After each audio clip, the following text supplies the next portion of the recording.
Firstly, this is kind of why I said before that Žižek, Lacan are kind of like my master signifiers, because I do, at the moment, at least, view the subject being this self-relating void, this negative Mhm.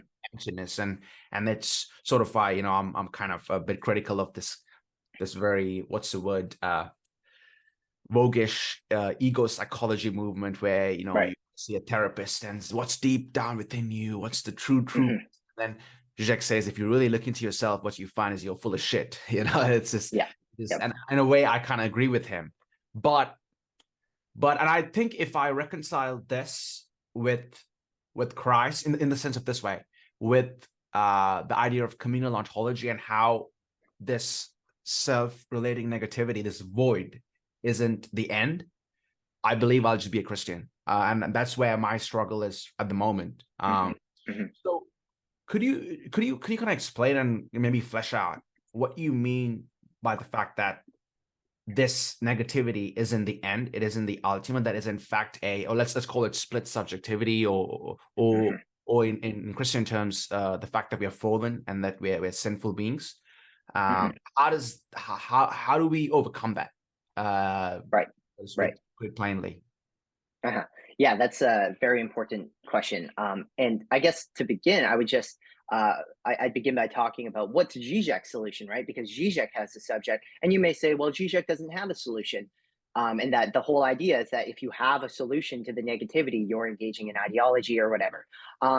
But at the same time, if you read Less Than Nothing, he talks about absolute knowing, and Mm, absolute knowing for him is the reconciliation with your negativity through recognizing that it's insurpassable, right? It's intractable. I would say the best book to really systematically talk about this is Todd McGowan's Emancipation After Hegel, where he really, in amazing. detail, amazing book, in very precise language, explains why for them contradiction cannot be overcome. It's always obscuring. It's never actually, you can't actually, because of course the ontological, I would say, presupposition of the sort of Zizekian understanding is that being itself, at least the being of the subject, is itself the negativity. So obviously you can't overcome it.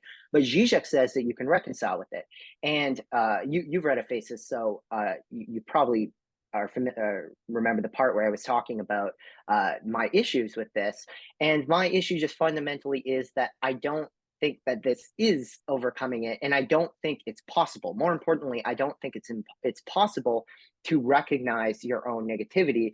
And that's, I don't know if Zizek would move away from this idea since 2012.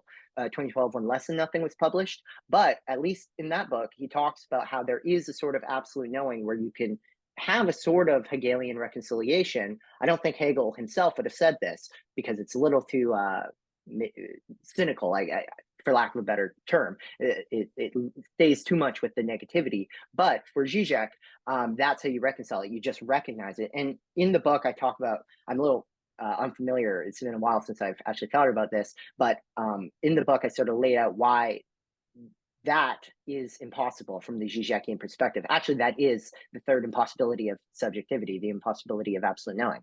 In fact, So, I interrupt you there just because we're on sure. this.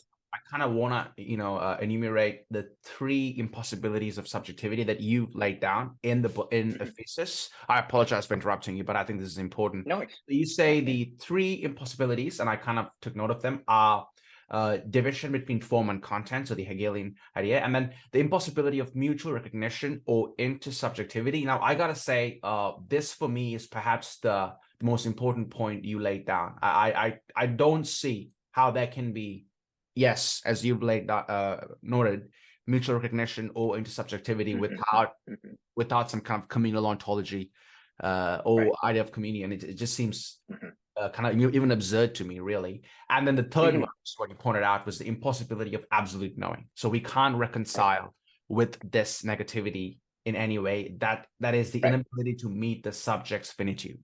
But Mhm. anyway, I just Yeah, want to point that out there. Keep going, please. yeah. No, thanks. That's some helpful context. And I think that when it comes to the third impossibility, the impossibility of absolute knowing, I think the fact that there can't be a reconciliation, not this isn't like some self-evident proof or some fully justified proof for Christianity. But this is something that Christian authors have been talking about forever. C.S. Lewis was really big on this. It's the fact that, like, you sort of already have to be a Christian to see it, but I think that after seeing all like these coincidences, at least that's how the connections between what I was looking at in Christianity, that's how I came to Christianity. But I think that as C.S. Lewis says, the fact that humans have this desire for infinity sort of is, well, for the Christian, it's proof that we are created in the image of God. And I think that because at the core of our own subjectivities is this, and as I'll also talk about, the three impossibilities can be reverted into the three essential elements of subjectivity. And for the third one, it would be the fact that we are identities over time. We do have this persistence of something that is us. We believe there is something that is us. And I don't think that that can be accounted for within Žižek's pure negativity understanding. But in any case, I think that ultimately the fact that we have this desire to reconcile with ourselves in some way, to figure out what it is, like what the object A is, or what is it that I'm searching for, what am I fundamentally. I think that from a Christian perspective now, I know it's not convincing to a non-Christian, but from my perspective, this just fits really neatly within the Christian worldview, where you have this idea that your desire can only be fulfilled in God. Therefore, if you're out of communion with God, you have this striving. And if you don't know God in any way, you don't have faith yet, then this striving can only be, you can't really know what it is, because what you're looking for, you don't yet have the means to know it, because faith is the only means to know God, because faith is the genuine opening of yourself to the otherness of God, instead of just the repetition of your subjectivity in pure rationality, which is not open to God, because God is truly other than our own rationality. We can't enclose the infinite God within our mind. We need to open ourselves to Him.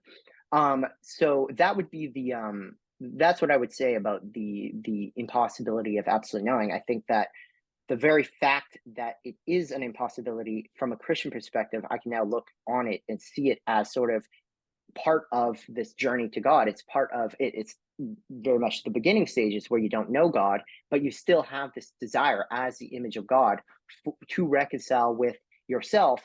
And what you discover through Christianity is that you reconcile with yourself antinomically through reconciling with God, because God is the one who created you, is the one who knows you. And as St. Paul says, in the eschaton, when God is all in all, you will be known as you are known. So just as God knows you, you will know yourself. And that, for me, to get into sort of the mechanics of it, how actually would absolute knowing occur? It's all in the Orthodox specifically. Catholics have it too. But the idea of theosis, of a true union with God, because within the Žižekian understanding, the subject is limited by its own immanence, its own horizon of itself is the totality. This is why, in a speech, I even quote it in the book because I love it so much. Žižek has this speech where he talks about he was talking about repetition and talking about subjectivity, and a guy was like, well, what if an alien just came down from the earth? Wouldn't that be something truly new? That wouldn't just be a repetition of your subjectivity. And Žižek says, well, even if an alien came, this would not be the radical type of break from the repetition of the self-enclosure of the subjectivity that I'm talking about, because ultimately what I'm talking about is the fact of another self-consciousness, the fact of another subjective world and another subjectivity that experiences itself as equally absolute, equally singular as myself. This is truly knowing that other. That is what for Žižek is impossible. So he says that the most radically new thing would not to be to discover an alien, but to say, fuck it, another self-consciousness. So you can't have this moment of just, fuck it, another self-consciousness, you're out there. For Žižek, you can't do that. Just that's a structural, essential aspect of what it means to be a subject within Žižek's framework. So I've kind of gone all over the place, but I hope that answers your question in some way.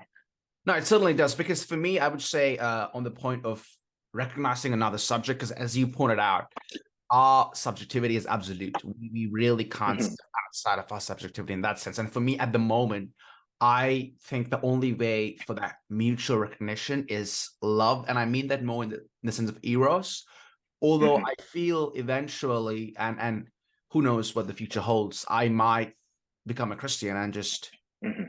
find that in God, because eros itself, I don't want to get into it, but I think there are some drawbacks in kind of divinizing another human being in that sense, so to speak. Mhm.